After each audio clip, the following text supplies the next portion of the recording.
മദ്രസ നിർത്തിയ കുട്ടിനെ നമ്മൾ സൈറ്റിൽ നിന്ന് മാറ്റുന്നതിന് വേണ്ടിയിട്ട് ട്രാൻസ്ഫർ സ്റ്റുഡൻറ്റ് എന്നതിൽ എടുത്തിട്ട് അതിൽ മാനേജ് ഡിസ്കണ്ടിന്യൂ മദ്രസ നിർത്തിയത് വരാത്ത കുട്ടികൾ പേര് വെട്ടുന്ന സാഹചര്യം വരുമ്പോൾ ഒഴിവാക്കേണ്ട രൂപമാണ് ഈ പറയുന്നത്.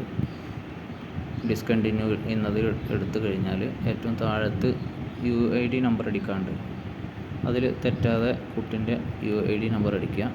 D00 പലരും O എന്നടിക്കലുണ്ട്. O അല്ല, 0 അവിടെ വരിക. 276 018. അപ്പോൾ അങ്ങനെ കുട്ടിൻ്റെ പേര് കാണിക്കും. അപ്പോൾ ആ കുട്ടിൻ്റെ പേര് കറക്റ്റ് തന്നെയാണോ എന്ന് ഉറപ്പ് വരുത്തിയതിൻ്റെ ശേഷം നമ്മൾ കൺഫേം എന്നടിച്ചു കഴിഞ്ഞാൽ അപ്പോൾ ആ കുട്ടി നമ്മുടെ ലിസ്റ്റിൽ നിന്ന് പോകും. 2ാം ക്ലാസ്സിൻ്റെ ലിസ്റ്റ് എടുത്താൽ അവിടെ ഒരു എണ്ണം കുറഞ്ഞിട്ടുണ്ടാവും. ഇനി ആ കുട്ടി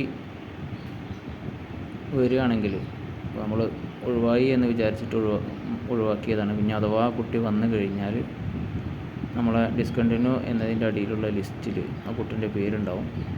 നമ്മൾ ആ UID നമ്പർ ഒന്നും ഇവിടെ സെർച്ച് ചെയ്താൽ മതിയാവും. ഒരുപാടുണ്ടെങ്കിൽ D00 276 018 ഇപ്പോൾ കുട്ടീൻ്റെ പേര് കിട്ടും.